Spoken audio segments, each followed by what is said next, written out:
I love sitting in traffic, me. Here I am. Here I am. Nothing else can, and for people with ideas, that's very exciting. I mean, I think one of the great things about rock is that it's had this myth, which is partly based in fact, that on Monday you can decide to be a rock star, and on Friday you can have a record in the charts. As against a lot of other art forms where you need to work slavishly hard for many years. And I think that's a great strength, that you don't need to be very good to be successful in rock. And I mean, I like that. And there are still things that you will learn and craft to be learned, but you can get to the meat quickly. But you know, I can imagine a lot of people listening to our conversation right now saying, well, that's cheating. It's cheating, if you like, for somebody who can't play an instrument to be able to press a button and the instrument plays. But who's going to make up the melodies? Who's going to make up the lyrics? Who's going to sing? And unless you've got something to say, you can forget, throw away all the technology. I mean, it's still the feel and the message and the content that is going to determine whether a thing has long-term life. You're bound to have the odd act who presses the button and makes the sound and it's a hit. But whether they can come up with an interesting track for the second or the third or the fourth is an entirely different matter, and that's really where the crunch comes. You gotta be hardcore for that, dude. Yeah. What's up, guys and girls? Out the blooming devil are ya? His sun is shining. What a drastic change it's been. 6 o'clock this morning, sun was absolutely beaming. 8 o'clock this morning, it was so cloudy. Their sun dimming techniques had overworked. You could barely see the top of the... Yeah, you are. Couldn't even see the tops of the trees, and then came out here and it was absolutely blinding. Now there's a few more clouds back in the sky. What is going on? But never mind, it doesn't matter. The coffee guy's here, the vibes are good. Let's get this one fired up, shall we? Roll it.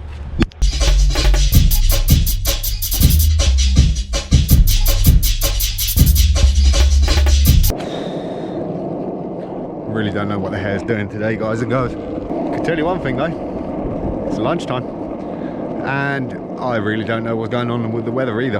Kind of want to go around the old route, but ever since they've started building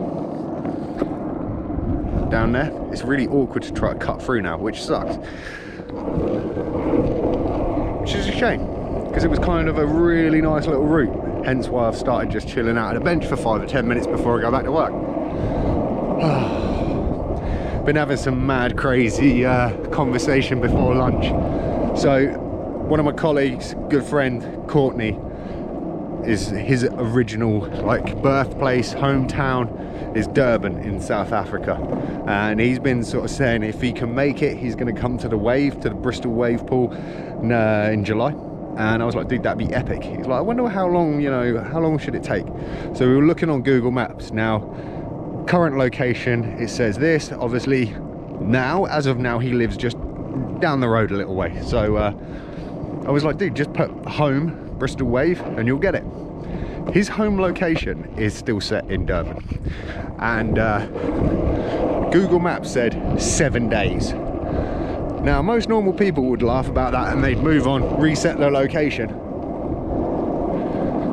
The Grom was like, dude, it'd take 7 days to drive from Bristol to Durban. Now that's a freaking road trip, boys.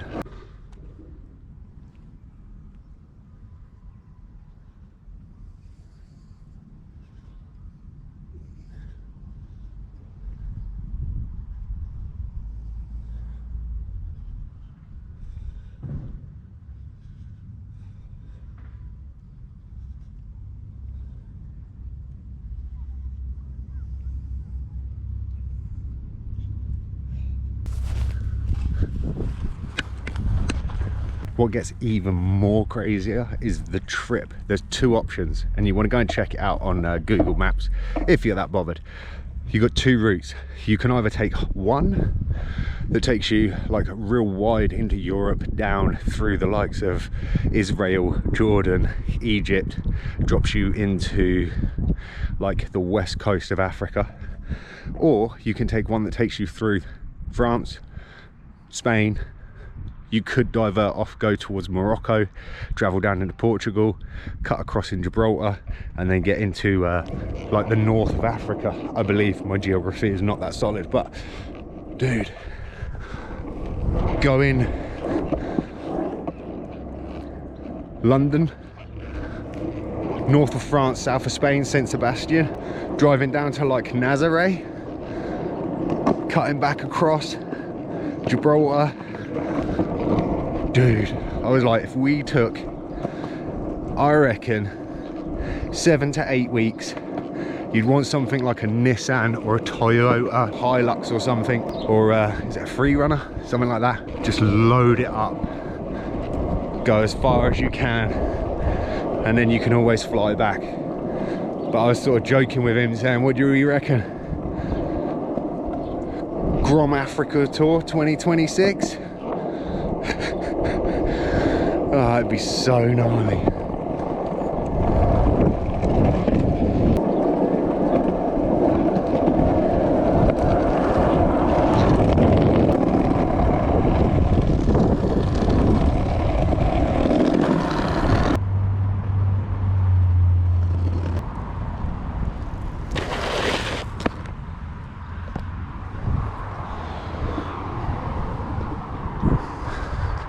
The really gnarly thing about it all though, and I know I overuse that word too much, but people do those kind of distances, those kind of drives, almost just for fun. I know a few people that travel from the UK to like Romania and back in like a week. They'll drive out there, they'll see family, and they'll come home. I know other people that will do the same thing to Italy, and admittedly I know that's like a third, maybe even a quarter of the distance.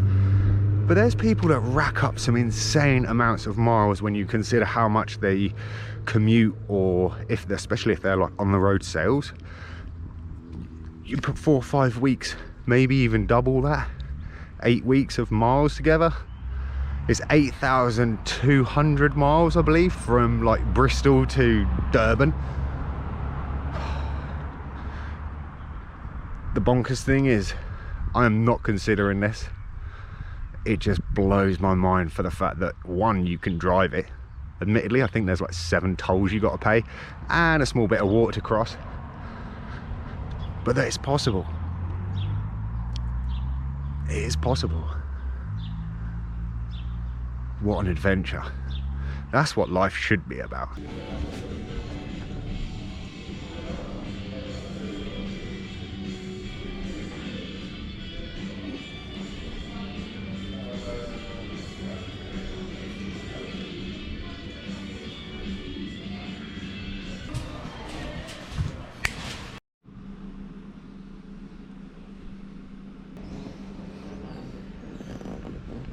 So nicely foamed, I will have you know. Well, even if I do say so myself.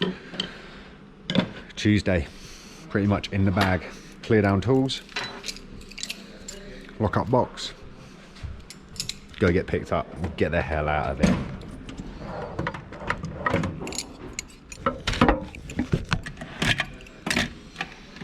Oh, hopefully, by the looks of it, through the very incredible skylights, the weather looks good as well. So fingers crossed, we'll get home, still be a little bit good weather left, and we can just sit, chill, and contemplate the rules and the wonder that is existence.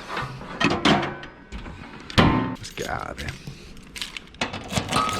What a really great idea. Me and Courtney have had it. We're going to take a drive to South Africa. Okay. Okay. Cool. What? I don't get it. Like, what's the problem? Will the battery last? The bees have already sort of cleared out. Andrea's done a garlic spray and watered the garden, and it's pretty much coming to the end of the day. I've just spent like an hour or so looking into MIG welding techniques and looking and trying to consider what MIG it is that I should buy. friend of mine said to me, like a 150 or a 190. If you know about welding at all, please give me as much advice as you can in the comments below. Any tips and advice about buying a good MIG welder would be most recommended. It's going to be mainly for the body work and bits and plating on the Golf. On that, take it easy, stay focused, stay positive. I'll see you in the next vlog.